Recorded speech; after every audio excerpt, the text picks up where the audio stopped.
Welcome to another episode of What the Falafel. I'm so excited today. We have got someone that's basically gone viral for shouting at people in the street. He is a personal trainer. He is proud of being Jewish. It's Golan Horesh. Hello. Welcome to the podcast. Thank you for having me. How you doing? Yeah, I'm good. Excited to be here. Good. Have you shouted at anyone today on the street? Not recently, no.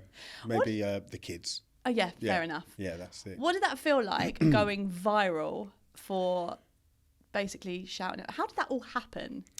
It was, you know what, it was nuts. So I went to, it was 5 years ago, there was a festival at the Roundhouse in Camden, right? Celebrating like Israeli food, wine and culture. So with all these things, you turn up and you think that, you know, there's a chance that there might be some kind of protest or something going on. Turned up, pleasantly surprised, nothing. Walked in, had a great time. I'm there with my wife, kid, who was like very, very young at the time. And so, you know, after a couple of hours, we left. As I'm walking out, all I can see is like the entrance or the exit to the Roundhouse. Wall to wall, either side, is just nothing but your typical lefty, middle class, white women and men, the Jeremy Corbyn types, holding banners like apartheid state and all this and that. And I lost my head, absolutely lost my head. And I think that's probably the reason why the video done so well, because, you know, today you see a lot of videos of people confronting a protester and someone's already got the mobile phone out. So there's a degree of it's planned. It's not it's spur of the moment thing. Whereas that was just, you know, it was caught by somebody else. I think it was Israeli press at the time were there. And I just went off the handle. And it's a shame that it didn't catch the full rant, but it was enough to go round the world like millions of times. And I had no idea that it would be, you know, cause such a storm. I didn't realise it was 5 years ago. I assumed that it was recent because with everything going on. Yeah. It's 5 years ago. And unfortunately, you know, it's an issue that was relevant then. And, you know, if we don't sort things out, it will be relevant in 10 years' time. And the thing with that video is that every time that there is some kind of conflict or some kind of like tension between, you know, the whole Israeli-Palestinian conflict, that's the first video that gets re-released and just goes viral. A revamp. Yeah, millions of times over. You know, I think Ben Shapiro done a reaction video to it this year or last year. Yeah, like Professor Gad Saad has reposted it. It's crazy. I love Ben Shapiro. I haven't seen his commentary on this. What did he say? He basically, it's like a one-liner clip, but everything he said is true. That's what he says in his thick Canadian accent. Amazing. Yeah. What happened for you? Did you already have your Instagram channel, like all the social media things, and then it just... I'm just a personal trainer, online coach, right? And then, so I had like a following online, like something like 5,000 followers or whatever. And then that video went viral. My Instagram shot up to something like 15,000, which is where I am today. And people follow me for a mix of like fitness, but also some political rants. Rants, commentary, or just honest. I think I'm honest and genuine. And that's what people like. You know, not enough people speak out. Of course. I think that was what was so refreshing. Is that you say what so many of us are afraid to say or feel like it's not politically correct to say. Yeah. But everything you said was the truth. Yeah. It's the truth. And you know what? You know, if you think of all of these protests, right? Like it's one thing to have like jihadis, right, on the side of Palestinians, right? That's one thing. That's an ideological thing.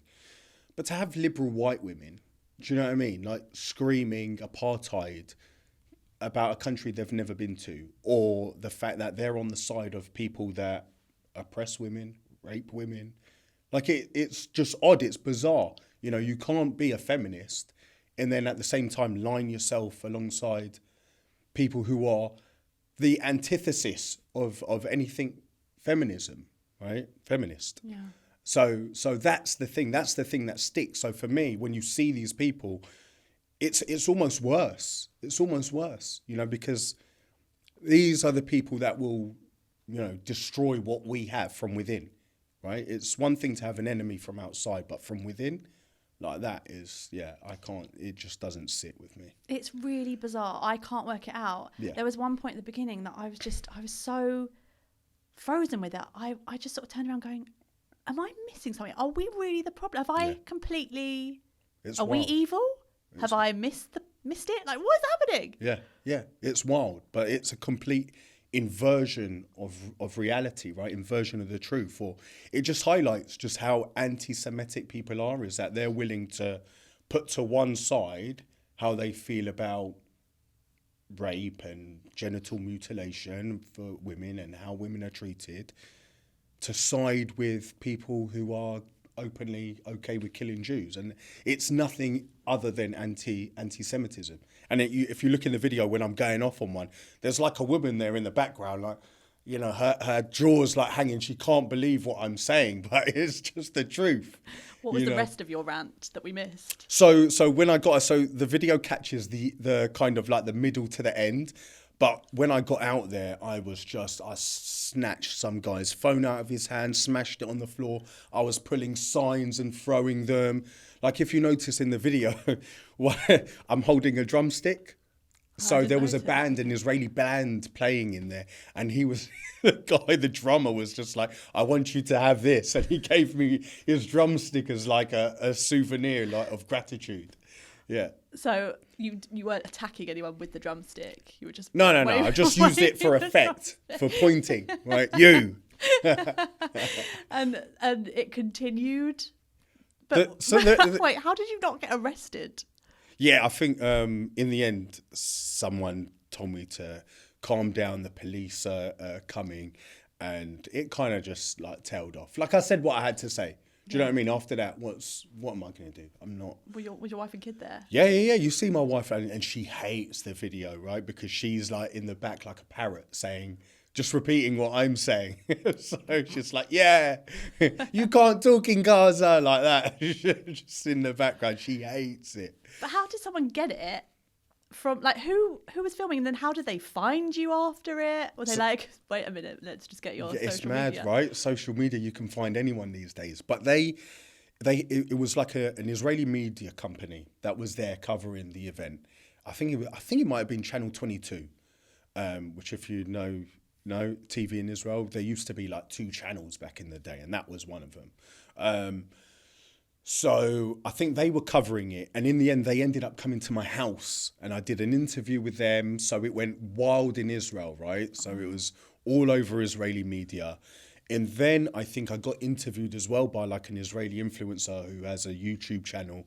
I did an interview for her. And yeah, that's what can I say? I don't know if maybe I exchanged contact details with them, but yeah, they came to my house, did the interview, and the rest is history. So the key to a successful online platform is basically to scream at people the truth in the street. Absolutely. Absolutely. But what's interesting is we were speaking before, and you said that it's really important to be Jewish or be proud of being Jewish, because you said you didn't really grow up in that world. So I'll explain to you a little bit of why I'm so strong with it, right? Is because I went to a non-Jewish school. And at the time in St Albans in the 90s, right, there was maybe one other Jewish kid in the year, maybe even in the whole school, right, apart from my sister. And so basically, you just go to school like a normal kid, make friends. And something happened to me. Come year 9, so I've been going to this school for like 3 years already. And no one knows I'm Jewish. It's just not something that has ever come up. But some kids came to my house, friends, right? People that I've been friends with for 3 years, sat next to them in class every day. And they've seen that I'm Jewish. Think nothing of it. Next day I go to school. Everyone has moved off of my table. Right? So for 2 days, I sat by myself. right? 2 days. I sat by myself. All my friends that I've been friends with for 2 years already, 3 years, sitting on another table. So I don't say anything. I just held it in. After 2 days, they see that I don't have 3 heads, right? And whatever. So, they reintegrate me into the group. But what that does to someone is that then gives, at the end of the day, what that told me was that I'm different. And no matter what I do, I can't trust these people, right? As close as friends as we can be, I can't trust you. Because the minute they had the opportunity to turn on me, they did. So I grew up with not any Jewish friends. That happened. How old were you at the time? I was year 9. So what is that? Like 11, 12, 13. So bar mitzvah year, like around that time, yeah? Luckily at that time as well, I'm studying for my bar mitzvah. So I met some Jewish kids, right? So I had friends away from my school environment. And I saw that with them, I had a different feeling, different camaraderie. Instantly, you've got something in common. There's, at the end of the day, like, non-Jews will not ever understand, right? But when there's only 15 million people, if there's only 15 million of you, right, on the planet, we all feel a sense of connection with others, right? So, sorry, where am I going with this? you were saying, you were talking about childhood, and you felt like you were going through bar mitzvah. Right. Okay. So with them, I felt something different. So anyway, because that happened to me in school, I was like, like the saying, never again. Right. Never again am I going to hide what I am from anyone. So when I saw the protest, and this is why Jews are targets, in my opinion, right? It's because they don't say anything, right? People think Jews are, the religious Jews with payot running around in a rush, right? Wouldn't say boo to a goose. But we're not all like that. We're not all like that. And it's really, really important to show that we're not that, right? Because if we're not that, people respect strength. And for me, you have to show that. Otherwise, you're going to get trampled on. You'd say the same to your kids when they go to school, right? Be strong, be confident, right? So it's the same as adults, right? We cannot hide what we are. My wife, she goes to work every day with a diamond Magen David, whereas other people are like, oh, aren't you scared? She gets nothing but positive feedback from it, and when another Jew sees her, they immediately, they point to it, or I'm so happy to see you wearing that, So it's important that we stand, that we show that we're not weak, we're not timid, we're not meek. That's why it really stems from my experience as a Jewish kid in a non-Jewish school, getting singled out, and then deciding that no, I'm not going to have that again. And what was that point, though, for you? Did you then try and integrate more into the Jewish circles? What made you go from not really having many Jewish friends to suddenly having a Jewish wife? And what was the whole? I feel like from year 9 to marriage is a big jump. It's a big gap. I'll tell you what. So after school, I around that time, 16, I got some Jewish friends. A Jewish girlfriend at the time. And so, I'm going to Israel on holiday every year with my family. Anyway, cut a long story short, there's quite a big gap. But I ended up leaving England when I was 25. I went to live in Israel for a year because I was going nowhere fast here. So I went to live in Israel for a year, and I got friendly with some boys who had moved from northwest London to Israel as well. So we're all in the same boat, right? We don't know anyone. And these are an unbelievable bunch of boys. And we are friends to this day, right? Very good friends to this day. And so from there in Israel, I met my wife, who wasn't my wife at the time. We met on a night out in Israel. Nice. Yeah, we met. We started talking online, And then we met in London, but I was living in Israel at the time. She had a boyfriend anyway, so it wasn't anything like that. She came out to Israel and we met as friends.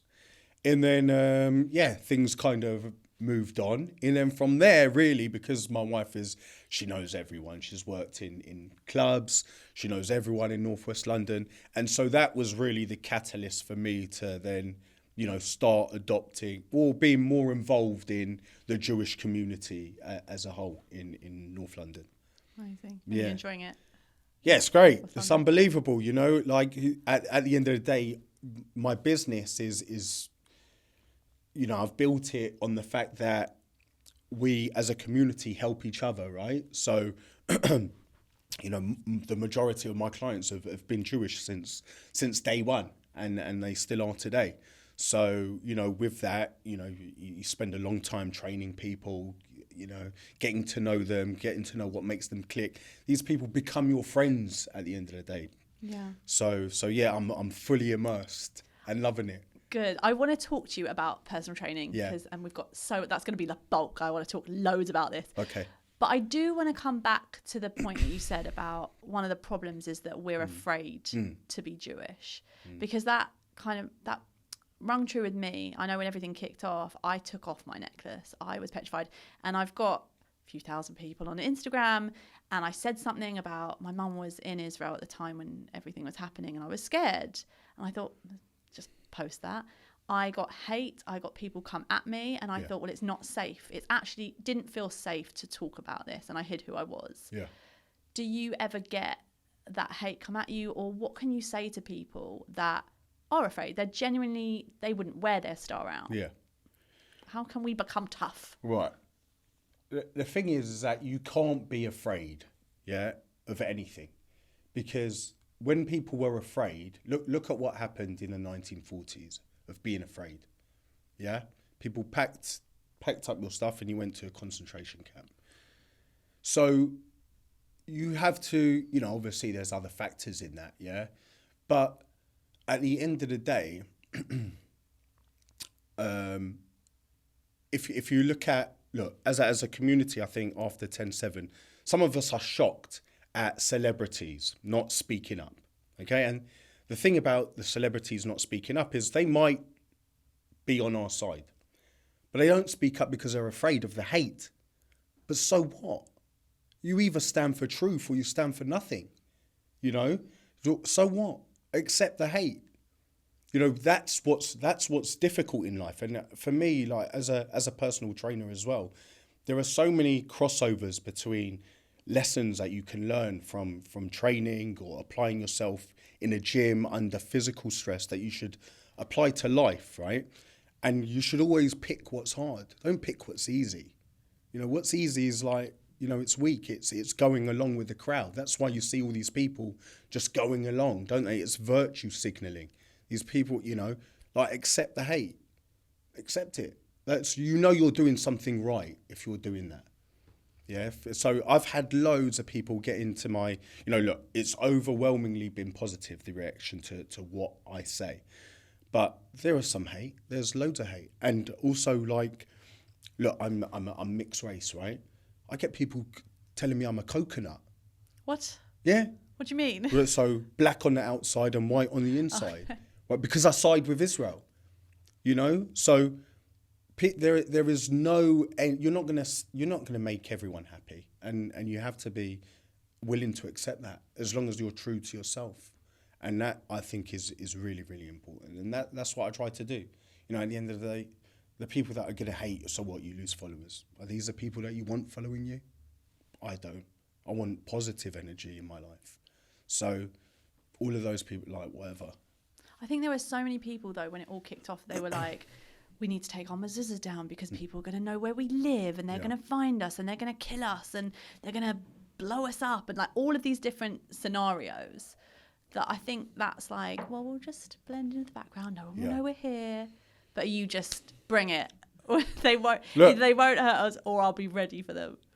The best thing you could do is learn to protect yourself, I think. Right? Go and learn how to fight, learn how to protect yourself. That will give you the confidence to be who you are and not be afraid of the repercussions. You know, of course there are, you know, no one wants to go looking for trouble, but if trouble comes your way, the best thing you can do is arm yourself with the tools necessary to be able to handle it.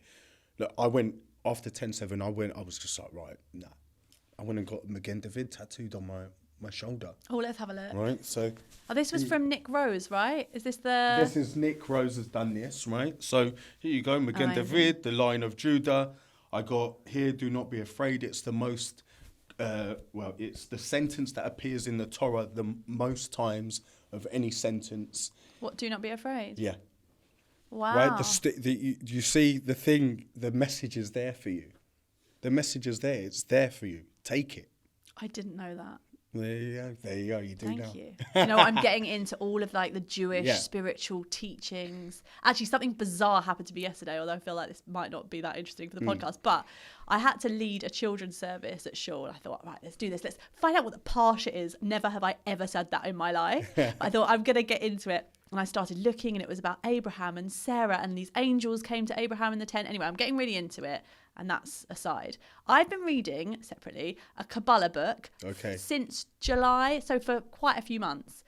Anyway, get home from shul, I've done my bit, and I'm like, it's Shabbat, I'm going to read. I open the page, it's talking about giving to charity, and it talks about Abraham and the three angels, and I just think this is a sign. It's a sign, yeah, exactly. So I'm loving all the messages, and I think there's so much we can learn. I used to turn to all these spiritual other books on manifesting and abundance, but there's so much in the Torah. There's loads, and you know what? I think that as a people, unfortunately, we are losing ourselves, and I don't mean just Jews, like the Christian world as well, is becoming too secular. And people need to find their faith again. That's my opinion, 100%. Right? Because without that, you're losing who you are. If you don't know who you are, then you're going to lose what you have, and you see that happening, unfortunately, in this country. Yeah. You know, you're seeing it. People wanting to destroy what we have, and you can't let it happen. I think people think that they've become, the more intelligent we are, the less we have a faith, you know, because we question everything. Yeah. But what I'm seeing is the less faith we have, the more mental health issues we're having. Yes. There's something in that as well. And you know what pees me off more than anything is when I go, I think it was Easter time, I went into the shops. I love that this is a Christian country. Like, it's lovely. Yeah. And celebrate all of the festivals. And I went in and someone said to me, have you noticed how they no longer say Easter on the Easter eggs? Yeah. Oh, really? I'm like, what is this country? Serious? Yeah. What does it say? Chocolate eggs or something. There are quite a few companies. Some do. Yeah. But, there were quite a few that It's mad. It's mad. And I think that, you know what, if you speak to the Jewish community as a whole in this country, we're not offended by anything Christmas or Christian. Love it. It's not us that are doing it. So when people talk about assimilation, we're the ones who probably assimilated the most, right? Yeah. So the fact that people were so quick to turn, why? I don't know. I want this answer. It's bizarre. Why? So, what do you think? Give us some answers. It's jealousy, isn't it? It's jealousy. It doesn't come down to anything other than that, right? Like, how can a people that have been thrown out of countries, murdered, been banned from opening businesses in industries, right? There's a reason why Jews are good at, you know, financial industries or law, because they were banned from trading, right, at one point in time. So they had to adapt and learn a new skill. So people have, you know, completely, you know, we've had the rug swept from under our feet constantly, but we still find a way to succeed and don't complain about it. Whereas today, complaining, this idea of victimhood, it's become almost like a badge of honor, right? Everyone wants to be a victim, and we never saw life that way. And I think it shows today, you know. So for me, it comes down to jealousy, you know, first and foremost. You know, how is this group of people who are so, you know, they're so small, but how are they so disproportionately successful in everything they do? They must be cheating.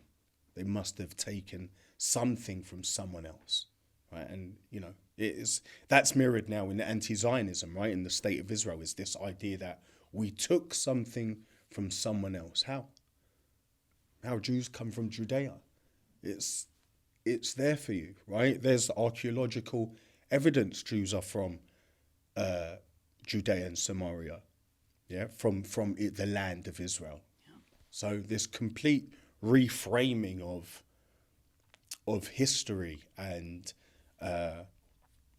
what is what's important in life, I think, is behind it all. Yeah. I don't know. What do you think? I don't know. Oh, you don't know? The thing is, I thought, because people say, oh, it could be jealousy. But then I think, well, I feel like my mum used to tell me that if the girls were being mean to me at school, it's like they're just jealous. And I'm like, is it just a fob off? But as you're talking, I'm like, yeah, you're right. We're amazing. I mean, it's mad, right? Look at what we contribute as a society to the world. You know, I mean, look at what we've done for medicine. I say we, not me, right? I'm not intelligent enough. But the Jewish community, right? Look at Israel as well, with intelligence, with technology, with medicine. Look what they contribute, and still people's fight. How can you be against that? What's the side that they are on? Destruction, murder, rape, terrorism. We've got a complete breakdown of morals in society today, and I think it's twofold. I was going to say, what's the other fold? So, look, if you destroy faith, now man can be woman, right? And I don't want to offend anyone, but same-sex couples can have children, women don't need men. You've got the complete breakdown of the family unit. Right? After that, it's easy to destroy what this civilization. If you damage all of that, if you get rid of all of that, you can destroy it. It's easy. So what's left after that? Right? The world is going backwards, and that's a scary thought. I'm going deep. Yeah, it's good. It's needed. Again, I think these are conversations that people are afraid to have. Okay. Do I go there? Do we take the podcast there? But I've had this because I specialise in female health. Right, yeah. And periods and hormones. And I've had feminine product companies approach me. We'd like to work with you. Here's a video. Will you push us out to your followers of men having periods? I mean... Have you ever had a period? Absolutely not. Like, it's mental. How? Like, how is it possible? Like, it's not possible. Exactly. Not possible. We've either got truth or we don't, right? It's either truth or not, and that's the thing. We've got people now who are pushing. It's for me. It's like it's wrong, right? There's either right and wrong, and the lines are completely being blurred. We know what's truth. If you can't be truthful to yourself, then what have you got?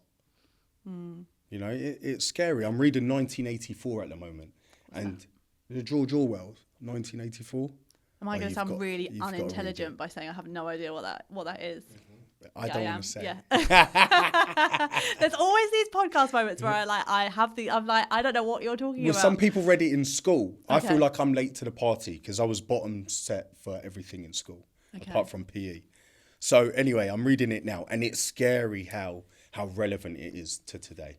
It's scary. For a book to be written like that in 1940, I mean, it just shows, like, first of all, the mind of George Orwell. Give me a synopsis. Well, it's just like a dystopian future where, government controls everything from, basically truth. The idea of truth, that thought, ideas. And you see that now with people being arrested for mean tweets. Like, it's insane, right? An opinion, if you don't have the right opinion, then it's offensive and you're going to jail. Yeah. Look at what's his name, the guy who wrote Father Ted. He got arrested at Heathrow Airport because he said, trans women are not women. In this country? Yeah. This country, like, I get America. Yeah. There are more people being arrested in this country for mean tweets than in China and Russia. and they're communist countries. Do we need to edit this podcast to remove what we just said then? Are we going to be arrested? Possibly. I don't want to go to jail. I wouldn't cope very well. I'd do all right in jail, I think. Yeah? Routine. Yeah, you get your meals. Yeah, but what done kind for of you, meals? right? I'd be like, where's my veggies? Is this organic? Yeah, you're probably not going to get any of that. It'd be baked beans and mash potatoes. I like it, but that's not right? that's not how it. And it'd be on routine, like at a specific time. I do like routine. Yeah, exactly. It's not all bad. right. Bring it on. What colour are the jumpsuits? Because I know I was watching Orange is the New Black. Grey marl, isn't it? Oh, grey marl. Yeah. Oh, like proper trackie, right? You get to spend all day in a trackie. Okay. Life is good. That does sound good. I won't have to like. That's deal why you with get screaming repeat children. offenders. Yes. Right? It's better in there. I feel like at some point I'm going to get myself in big trouble on this podcast. With me on here, Yeah. But I also feel like, firstly, you're kind of inspiring me. Well, you're very much inspiring me to be super proud. But I also want to get tough. Yeah. I have an allergy to getting abs, though. Okay, it's why? a real problem. So You've at got uni, abs under there, surely. under there, yes, somewhere didn't mean it under like there, under the dress. under That's my what I meant. layer. I'm not showing you. No. Anyway, this is behave, Jodie. Right. So no, at uni, I was like, I'm going to the gym. I was really ready. I was on it. I was like getting fit, and then I got glandular fever and was knocked out. Yeah, that's bad. And every time I start a routine. I also started Bikram yoga, and I get pregnant every time I start Bikram yoga. Okay, I mean, I've yeah. only started twice, but that's a separate. Keep going. Okay. We need more Jewish babies. No, right? There you go. yes, we do. And I keep having this debate in my head because I think I really want to populate the world with more Jews. I don't do very well postnatally. Right, okay. So I'm trying to, I met a psychic. I'm really going off on one. I met a psychic at a party, and he's like, I think your family is complete. Oh, really? You don't do very well. So I just like, okay, I can breathe a sigh of relief. But I'm wondering how else I can help populate the world if I don't do it personally. Anyway, where are we going? Exercise. There's like abs, there's children's babies. Abs. Yes. But, Bikram yoga, getting pregnant. I think I'm just, basically, every time I get fit, I get very unwell. Right, I think I started again, I got COVID. Yeah. I feel like Hashem doesn't want me to get abs. Okay. Well, they're overrated anyway. Okay. Right? Says you look the man great. with all the abs. You look great, but you're miserable. Are you miserable? No, I'm not. Okay. So not everyone has abs that's miserable. No, what I mean I'm is getting lost now. You know, to be like ripped, like shredded, like people see, like people on the cover of a magazine, right? That life it's miserable. Okay. It's miserable. It's not sustainable. So what is And you sustainable? just- What are you helping people? If I'm like, I want to... What is sustainable? Yeah. What are you pushing? Like health and fitness, right? I think that, you know, you should be strong. Yeah. Yeah, physically strong, because strength as you age is going to be, you know, your most valuable currency to keeping you healthy, right? So strength is, for me, your equalizer in life. And then the other thing is like health, you know, cardiovascular health. And I learned that the hard way. Yeah. So, you know, tell it's us not what just happened with about looks, right? You can look great, and bad stuff can still happen. Yeah. Tell us about that, though, because that's a biggie for you. Yeah, so I had a heart attack earlier this year, February, like completely wild, out of nowhere. Didn't, you know, there was no sign. I was fit, strong, healthy. And one Monday morning, I mean, I remember nothing of the heart attack itself, just that I was getting ready for work. It was 6:15 a.m. I called a client and cancelled the session, which for me, like in 20 years of personal training, I've cancelled, I think, 4 sessions in my life, right? So I cancelled the session. She laughed down the phone for me. I was like, I said, I'm in trouble, and hung up the phone. Thankfully. Wait, why did you cancel? Because you just... Because So I'd woken up and I must have felt like absolute death. Okay. Yeah. So I have had the headspace to call her, at least let her know that I'm not coming to the session, and immediately phone the ambulance. Okay. Right. Thankfully, the ambulance turned up on time, which in this country is rare, right? You can call the ambulance and they come to you 40 minutes later, if that. And they knocked on the door at the house. My wife was in bed. She'd answered the door. The ambulance are like, and I only know this from what the paramedics have told me since I met them, right, after I recovered. But so they said to my wife, someone at this address has called an ambulance. And she's like, no, I don't think so. And they're like, do you want to check? So she came in the living room and she found me unconscious, dead, basically. No heartbeat, nothing. And they came in. Thankfully, they resuscitated me. I then they put me in the ambulance. It took something like 6 firemen to carry me out the house because I was so hench. And that's the bit I'm most proud of. Right? But yeah, no, they got me in the ambulance, right? 6 of them. 6, did you know? 6 firemen. They got me in the ambulance and I had another cardiac arrest. So flatlined again. They brought me back immediately into hospital. And from there, I was sedated for 2 weeks.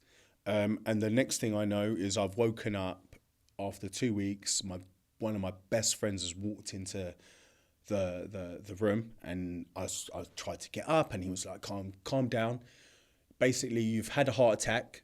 You've been asleep for 2 weeks and Arsenal aren't going to win the league. And I'm like, the fuck you mean Arsenal aren't going to win the league? But that was the next thing I knew was, I'm in hospital and So what was the last thing that you remember from that? So I have like flashbacks, but I don't know if that's me really having a flashback or me trying to piece together like and imagining what has happened, yeah. But when you say what's the last thing you remember, what do you mean? Like, so you remember phoning? No. Phoned the ambulance? No. You don't remember phoning the ambulance? No, but I did.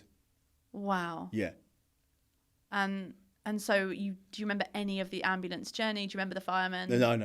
No. I only met them. Just waking up in the Just bed. waking up in hospital, yeah. Wow. So I don't even remember the day before the heart attack. So apparently we'd gone to dinner at my friend's house and we've all had Persian food takeaway together. And you don't remember that? No. My memory from the heart attack which was February the 10th to, let's say, the end of my Christmas holiday in Thailand, all of that is wiped from my head. So I don't know if that's the brain's way of coping with the trauma of what happened, but yeah, I don't remember that. And you said, I've heard you say that it's it's called the widowers. Yeah, so the heart attack that I had is caused by a blood clot in the left descending anterior artery, and they call it the widowmaker because the survival rate for that particular heart attack is less than 10%. Coupled with that, the survival rate of having a heart attack at home is also less than 10%. So it is a double miracle that I'm here. And even then, like I've since met the paramedics who saved my life. Unbelievable. You know, they are 20-something-year-old guys and girls, right? What they did for me that day is just, it's incredible. I can't thank them enough. Without them, I wouldn't be here. But I'm lucky that the 2 girls that came to the house that morning, they get to work early on shift. So I was the first call of that day. Now, because I called the ambulance myself, that's classed as like a secondary. It's not like a level 1 priority, right? If it had been my wife saying my husband is dead next to me, they'd come out straight away. So because I was like a level 2, the call out time for that is 40 minutes. But I'm lucky they get to work early. They checked over their ambulance and they were like, you know what, let's go. If they hadn't have done that, I wouldn't be here. So it's like everything, if I wasn't spiritual before, I am now, because everything went my way that day. And if it did, just by chance, if it didn't, I wouldn't be on this couch. And things would be very different for my wife and my 2 girls, So, that whole experience as well is another reason why I am a bit more, interested, or my belief in faith is strengthened. How has it changed your life? Oh, I mean, the things that would annoy me before, I would say that initially coming out of hospital, they didn't annoy me at all. Now they just annoy me less, right? If I'm honest. But in the grand scheme of things, nothing matters. Nothing matters. Let things go. Live for today. Be grateful for everything. For everything. Because life can change, in an instant. And, So, it sounds cliche, but for me, just to breathe, the air feels different in my lungs, yeah? To feel my heart beating, it feels different. So I'm just thankful for that. Life is fragile. Yeah. Did you have to have any procedures done? So I'm on, yes. So, because I had vomited as well, I'd obviously made sure that before I had a heart attack, I had a protein shake. Yeah, because the gains, they don't stop for no one. So what happened is I ended up throwing up and then swallowing it. So that went into my lungs. I ended up catching pneumonia, which also, because of the blood clot, I was internally bleeding. So the reason why I was so sick, it was so bad, is partly because of that. So, I was on life support machine. Then I had another machine take out the blood clots from my lungs. I obviously had the blood clot removed from my artery. And then from there, I had to learn how to eat again. I couldn't hold a fork. I couldn't do nothing. I couldn't write a text. Why? What? Because, first of all, I went into hospital 94 kilos. When I woke up, I was 77. Wow. And then you have, all the effects of the heart attack itself. You don't realise what it does to someone, that amount of trauma physically, the impact on the body. I couldn't stand. Yeah, I remember the first day the physios came to get me out of the bed to see if I could just literally, honestly, sitting up was the hardest thing I've ever done in my life. I could stand for 15 seconds with a Zimmer frame. So from there, I had to learn how to feed myself again. For a week after waking up, I wasn't allowed any solid food either because they were worried about it going down the wrong hole. I wasn't ready. To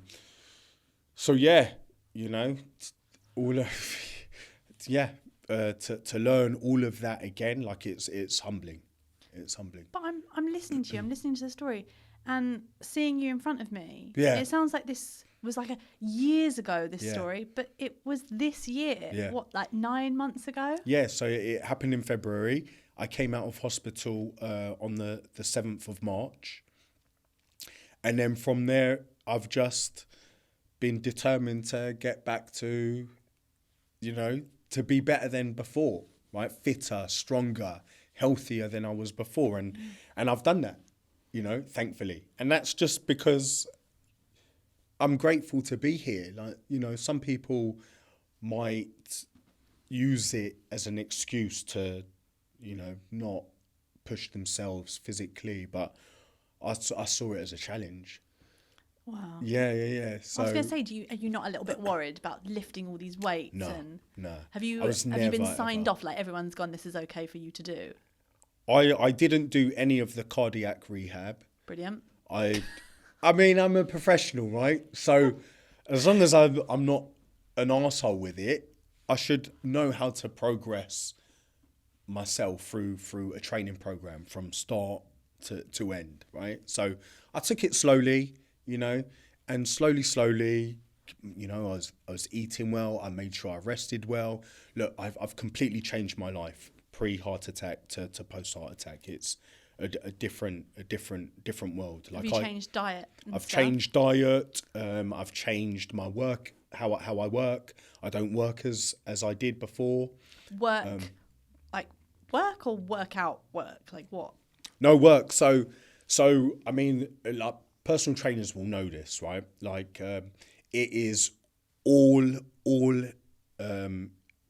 Encompassing.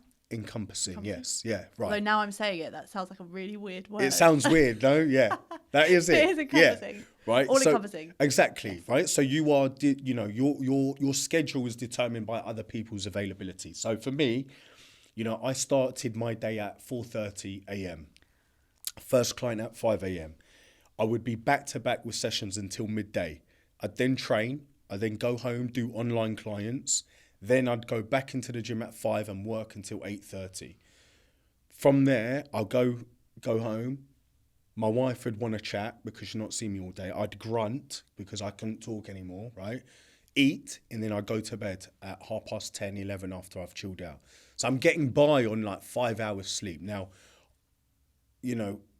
after 10, 15, 20 years, look, there are loads of reasons why I've had the heart attack, right? Lots of different lifestyle factors, but that is 100% going to be a contributor.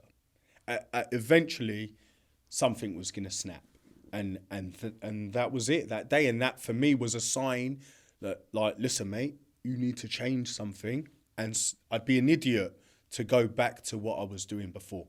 So I changed everything. Like now, I still get up at 4:30. My first client is at 5, but I'm finished by midday. I don't do evening clients. Great. I'm focusing on building my online business, so online coaching, which is great. And I've got more time with my wife and children in the evening, and that's how it should be at 43 years old, right? So sometimes it takes something to happen for you to then make a change, and a positive one in life. And that's what I did, I think. That sounds sensible. I was going to say, when you were talking to me, I'm thinking, no wonder, like our bodies can't sustain this level of like pushing from every angle. You can't. And it's hard because you want a good life, right? You've got to work. This country is expensive. You want to provide. You want all of these things. And you want to be successful. Yeah. But like with everything, there's always a cost, right? And eventually, look, there are some people who can do that and they'll do that all their lives and be fine. But with me, I wasn't. And so I had to change something. Are you taking supplements now? I'm on medication, a lot of medication for heart stuff from the doctor. And I supplement, yes. Magnesium, zinc to help me go to sleep. I mean, I go to bed at 9 o'clock now, 8:30 even. So I get good sleep. I'm well rested. My nutrition has changed, whereas before I was very much. Whoa. I was so worried that was going to happen. Whoa.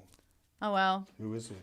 Do you know what? We had this nice wall and they had screws. And we came in, they've repainted the wall. Right. And they were like, we can stick that up with thought blue tack would be enough. I said, I don't think that's going to happen. It will fall down midway.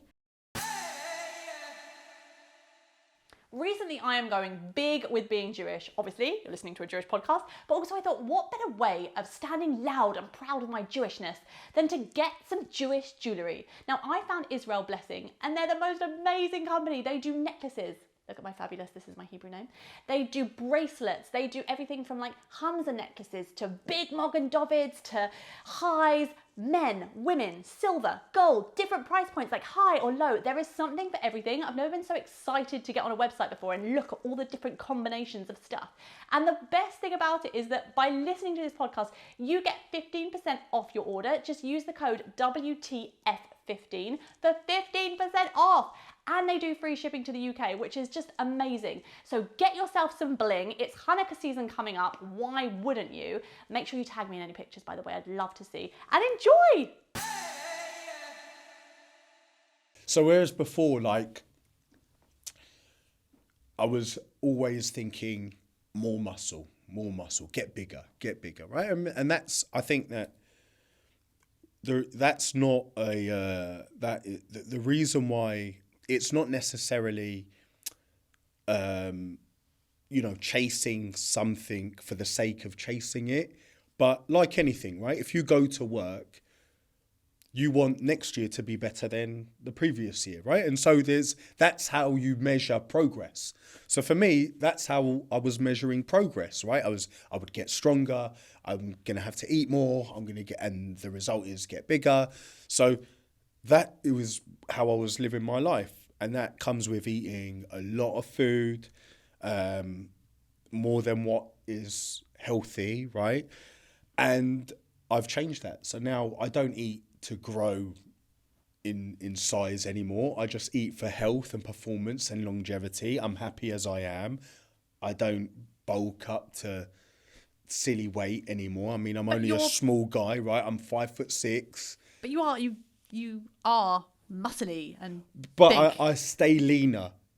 Okay. Whereas before I would go through periods of bulking up, right? So now I stay leaner, I do more cardio and feel better for it. Okay. Yeah. Walk me through a typical day of what you eat. The jam donuts for breakfast. Oh my God, don't start. We had a whole...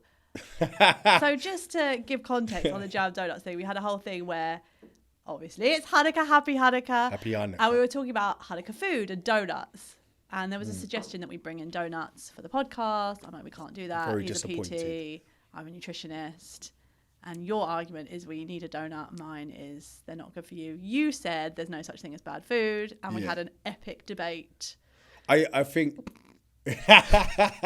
You started this. Now. I wasn't going to comment. No, you've brought it up. I was willing to let it go. No, you literally just said jam donut for breakfast. Look, my thing is this, is we should avoid demonizing foods because people are going to eat them regardless. Now, any sensible person knows that they probably shouldn't eat a jam donut every day, yeah?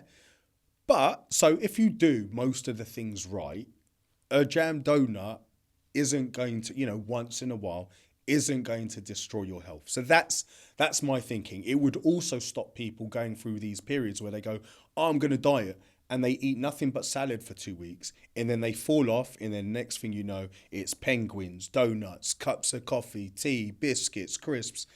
And so I think that you stop this on-off cycle of chasing health if you just looked at food through the lens of there are foods which are nutritionally dense and then there are some junk. And if you do, let's say 90% of the foods that you eat are nutritionally dense, then you can afford for 10% flexibility in some of the junk that you love that satisfy your sweet tooth, and it's not going to cost you your health. You're looking nervous having this conversation with me. That's my thought process. Do you know what I mean? Do you know what? I do agree with you. Like, I am all for having a jam donut at Hanukkah. That's fine. And like, I definitely think every so often, like one salad is not going to change your life. Like one bad meal is not going to wreck everything.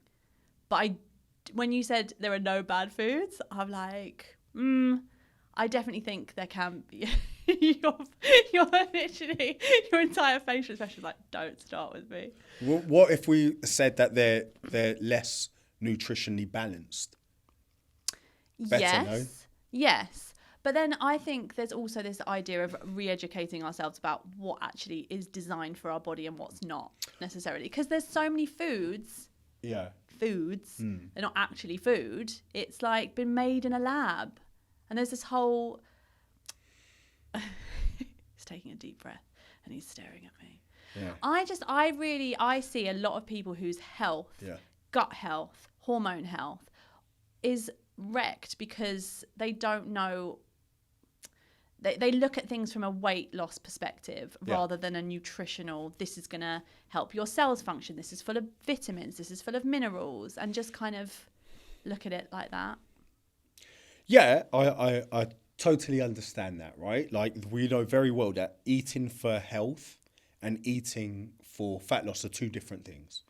And at the end of the day, if you're eating for fat loss, there's going to be a degree of calorie restriction, calorie control. Now, you can eat very healthy and be overweight, So for me, when I start working with someone and they go, oh, I don't eat that much. And then I go, oh, what'd you have for breakfast? I have eggs, smoked salmon, avocado. Now, those are all healthy foods, but it's incredibly calorific. So if you're trying to lose fat, those healthy foods aren't conducive with the calorie restriction you need to be on. Do you see where I'm going with that? I do, but I'm literally looking at that from a nutritional perspective, and I'm thinking that's amazing. And so I've also seen people that don't, more women as well, and women have very different hormonal structure, whatever the word is, compared to men. So I'll see women that are intermittent fasting, and they'll put on weight because they're not having breakfast, because their body goes into like stress mode and everything else, and they're counting calories, and it's counterproductive. But then again, I'm not into body sculpting, so I don't know, like, building muscle. You know when people say, oh, I don't eat that much, or I'm fasting, but I can't lose weight. Yeah. Right? There are starving people in Africa. None of them have got an issue losing weight. So for me, that argument, it doesn't stand up. It doesn't stack up. What you're doing is you're going against the laws of thermodynamics, right? These people who say that usually don't track their food, and they've got absolutely no idea of how much food they're actually eating. The other thing is, like, they go, oh, I'm intermittent fasting. Okay, cool. But intermittent fasting only works for fat loss if you're in a calorie deficit. So just because you pushed your eating window back, say from 2 to 8 p.m., doesn't mean that you didn't overeat your calorie requirements for the day. So there's absolutely no point intermittent fasting if you sit on your ass all day, you don't do 10,000 steps, right? And the evidence behind 10,000, it's not like 10,000 is a magical number, right? What I'm just saying is that people aren't active today like they were before. And you don't do any exercise. We know that both exercise and diet are really poor methods for fat loss. Really poor, right? That's why you have to be active outside of your training sessions. Yeah? Like a typical workout's going to burn what? 300, 400 calories, 500 maybe. Calorie deficit, 500. Now, if you go and sit on your couch all day or the laptop, your calorie expenditure for the day is very low. So you can't expect to lose fat. So for me, there's a real mix-up between, what is necessary for fat loss and also what is necessary to eat healthy, but also within your calorie requirements for the day, right? Someone who's super active has a massive requirement for calories. If you look at a top athlete, let's say, and I'm going to show my age here, right? But Michael Phelps, yeah, Olympic gold medalist swimmer, in the swimming pool 8 hours a day. He's going to eat something like 8,000 calories. Now try and do that from clean, healthy foods. The amount of food you'd have to put away would be insane. So you have to make room for junk. You're going to have to fuel that with crumpets and jam, yeah, pancakes. You're going so to, good. Yeah, right? Okay, well, this you're going to have to so do interesting. that. So if you do that and you're not lazy, then those foods aren't going to be detrimental to your health. They're just not. And if people stopped looking at fat loss or healthy eating the way that they do now, or the way that the mainstream media push, then we'd solve this weight crisis, obesity crisis that we're in.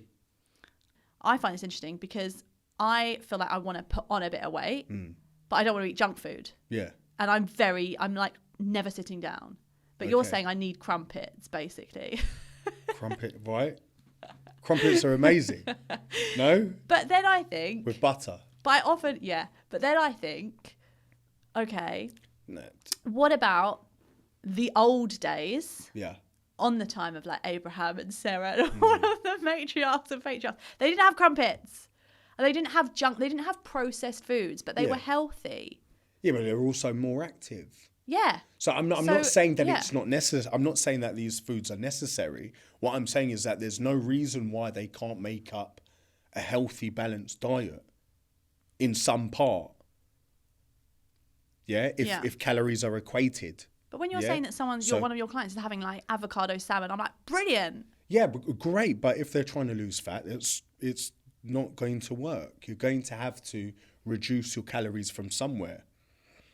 right? So typically a chicken thigh, well, we can reduce the fat from your calorie intake if you swap to chicken breast. It's going to be more conducive to fat loss. That's all I'm saying. I'm not saying that those foods are bad for you.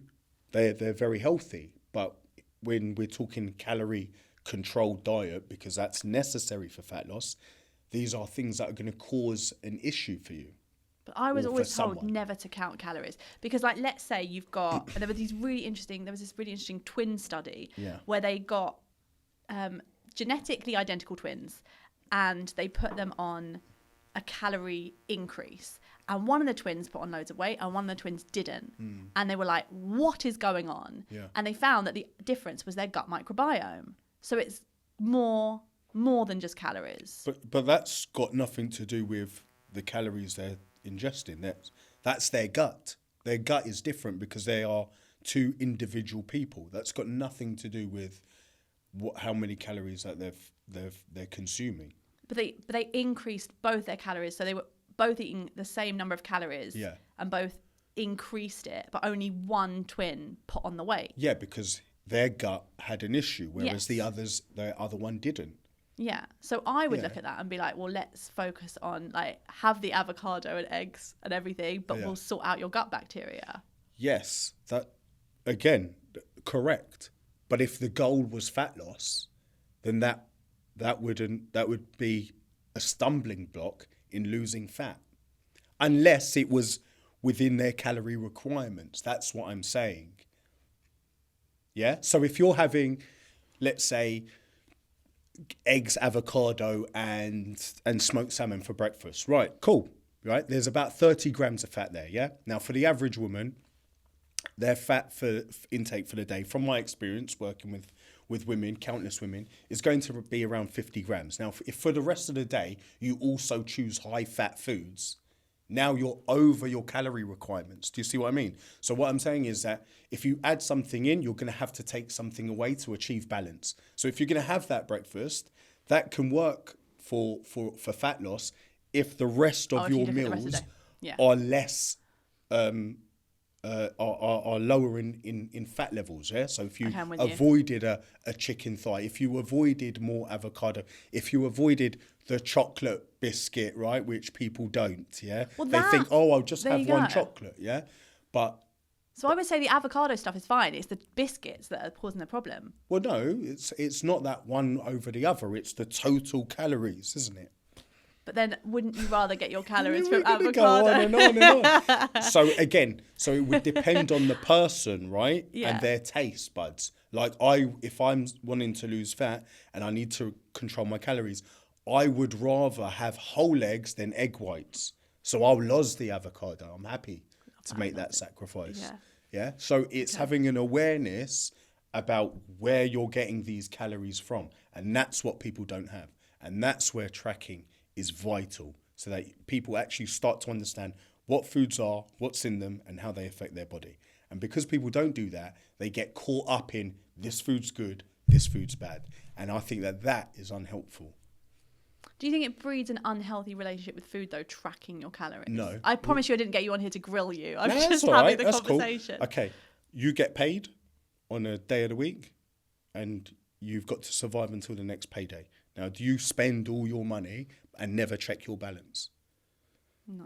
It makes you financially responsible. So why would you not have that attitude when it comes to food?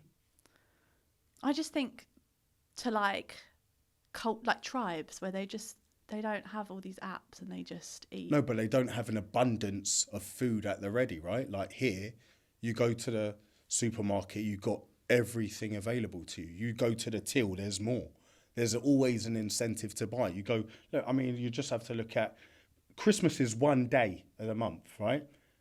The adverts start in November. People take the whole of December off to eat shit, right? Because they're sold desire. Yeah, it's not because they've got this real want. If there were no adverts, people wouldn't just go out and buy this stuff.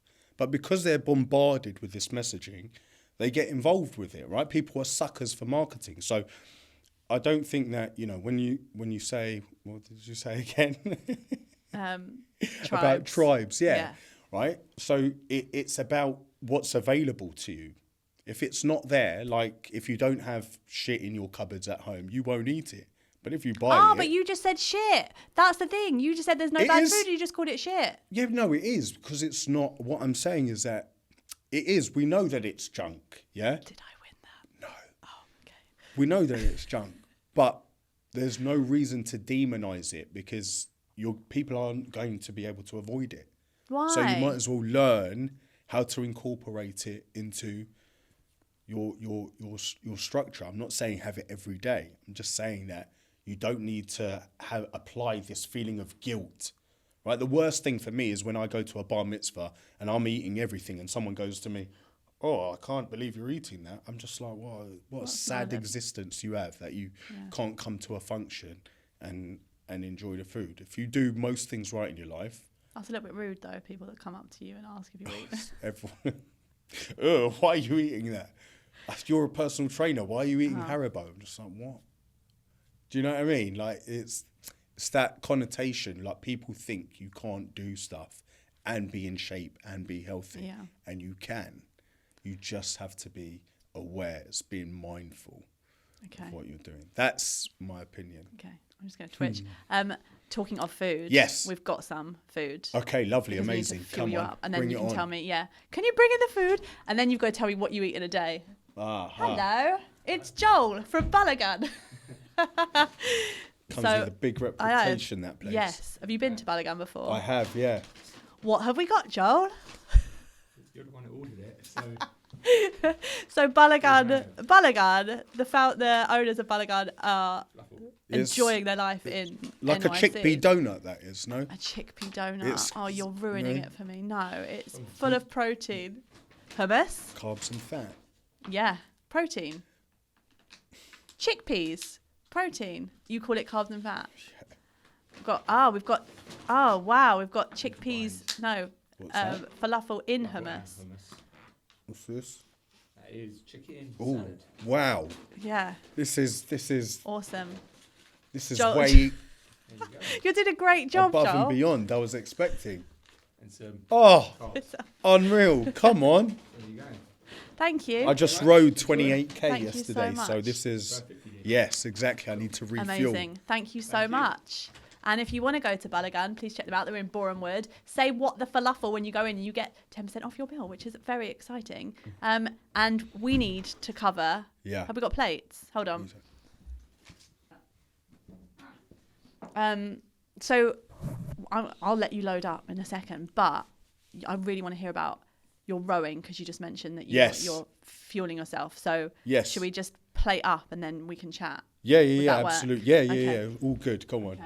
So, what do you want me to serve you? If you don't mind. Oh, absolutely. Otherwise, I won't leave any for you. That's the thing. I don't want to be. No, please. I feel. Is this you're just like women? You're going back to old fashioned values. Tradition, right? Yeah, just because that wasn't on mic, I was asking. I offered to serve, and I said, "Is that because we're going back on old fashioned values of women serving the food?" You not only won the nutrition. Oh yeah, come on! He did not win. Yeah, no way. Jodie, it wasn't even a battle. Oh, he. The analogy of getting paid. That was the mic drop moment. You look at your balance. Sit back. You're taking up my time. Right. Are we happy to eat on camera? Yes. Good. Yes. Great. I'm just trying not to get it all over my face. Okay. I have just been told by Mark, who sits over there, that I didn't win the argument. I'm not going to continue because we've got a lot to do. 100% I won. However, Jodie, I don't lose. Pardon? I don't lose. Oh. At anything. Yeah, Sorry. but you're a guest, so I've got to be nice. So I'll bombard you with hate messages later. No, but you just said you're refueling after your row, and I really want to hear about this. Yeah. Tell me So after I had my heart attack, sadly, 6 months later, I lost my mum out of nowhere to a heart attack. She had a different type of heart attack to me, which with her, it was instant. nothing we could do. And so I had, after my heart attack, I had wanted to do something anyway for the hospital, because honestly, like, these guys, without them, there is no chance. And I saw what they do, not just for me, but for the other people on the ward, like, incredible. And I'm talking 24-hour care, you know, come in.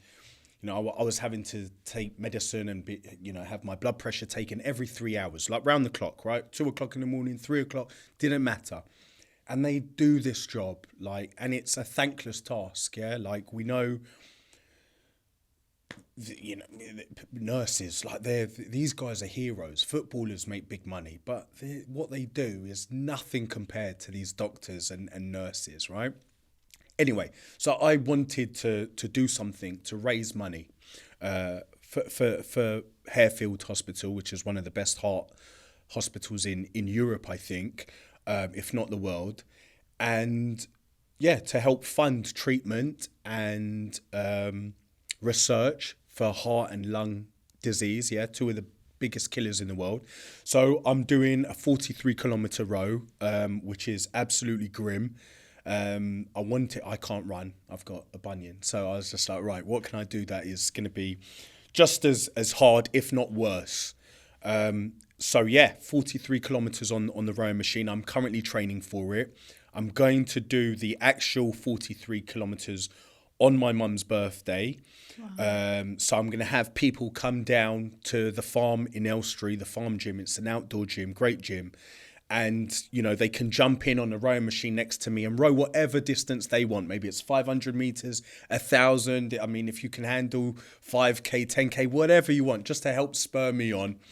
And at the moment, I'm training for it. So yesterday, I just did 26K. It took me an hour and 58 minutes. And so fueling myself for that event is big at the moment. So loads of carbs, loads of crumpets and jam to get me through it. And so this is much needed. This is perfect. Oh God, I'm trying so hard not to ask a nutritional question. Keep it to the podcast, Jodie. Keep it to the podcast. Your mum was Brazilian. Yeah. Right? And how did she end up here? Like, how did she meet your dad, who's Israeli? So my dad's Israeli, my mum's Brazilian. My dad, like all Israelis, after the army, goes travelling the world. Went to Brazil for 2 weeks, ended up staying there 2 years. Ended up meeting my mum. My mum was, she used to work at a radio station at the time. And so they met. After 3 months, they got married, moved to England, and 2 years later, out pops me. So that's the story with them, yeah. And wait, did you say a couple of months? They weren't together in the end.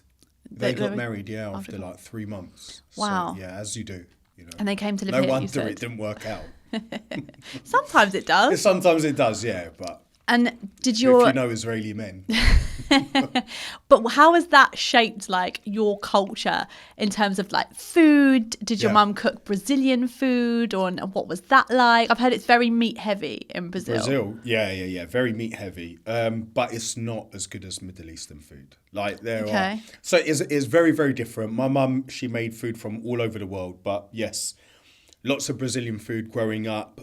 She learned to cook Middle Eastern food, being married to my dad.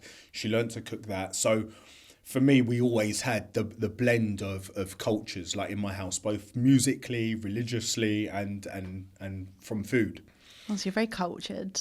Must know a lot. Do you speak any different languages? I can speak Portuguese, very bad. It's better than my Hebrew, or maybe they're just as bad as each other.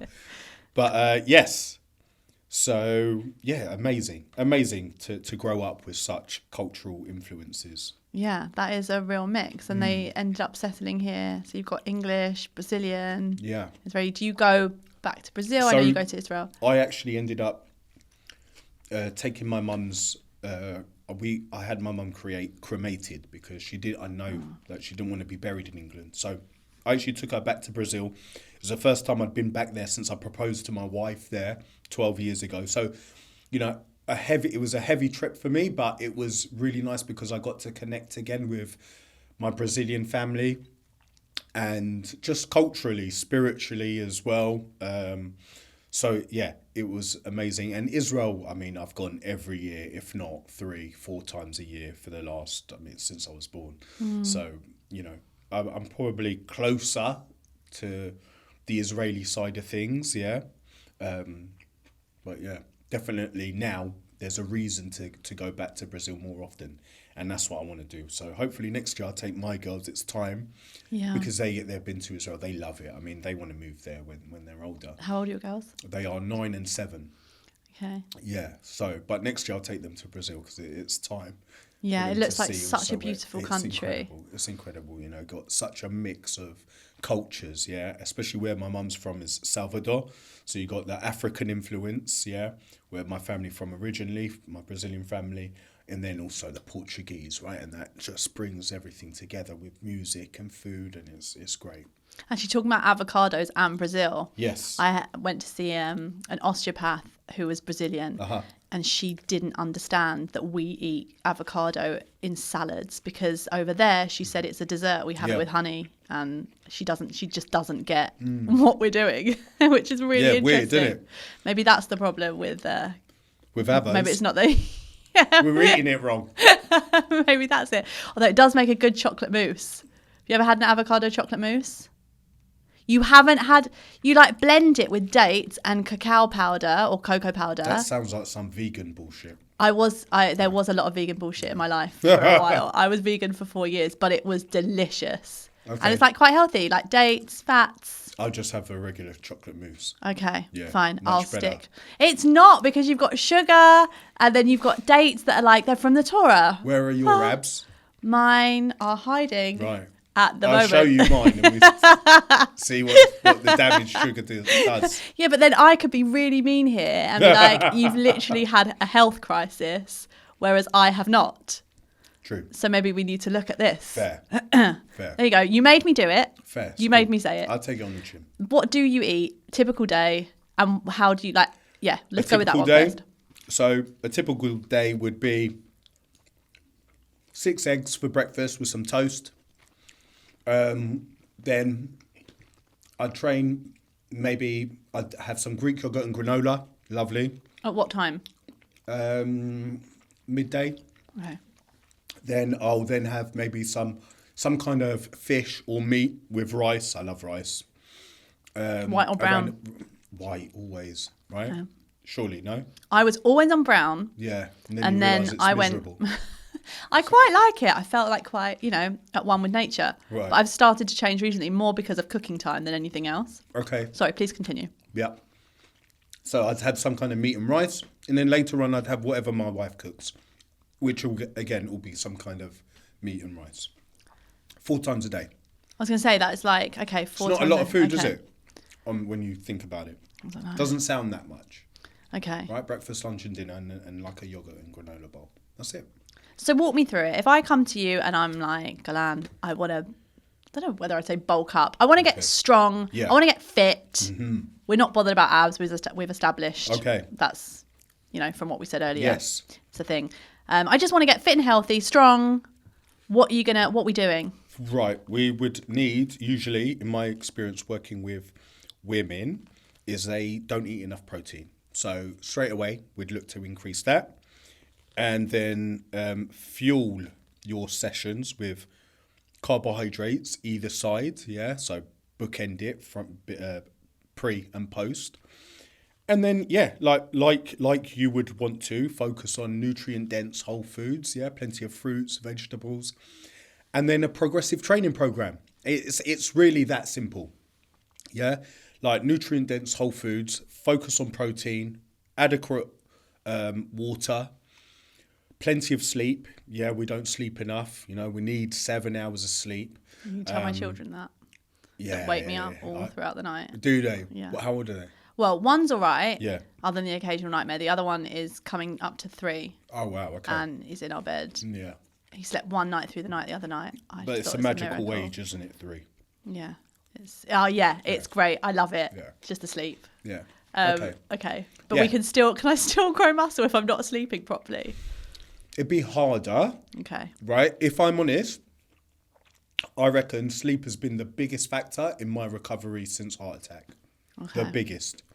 So yeah, it's probably the most underutilized tool when it comes to losing fat and gaining muscle.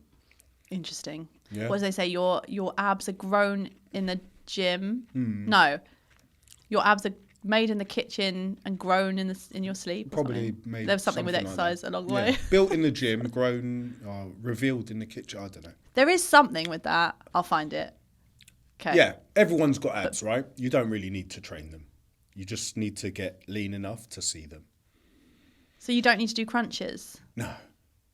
Interesting. Yeah. Okay. The only difference between someone who's got abs and someone who doesn't, visible abs, right, is how lean they are. That's it. Okay. Yeah. So it's not a muscle that you don't need to do loads of sit-ups. So, Get lean, you'll have abs. and with men, similar, if I was a man and I was coming, Yeah, not yeah. because I believe I am, but let's just say, imagine I am one. Yeah.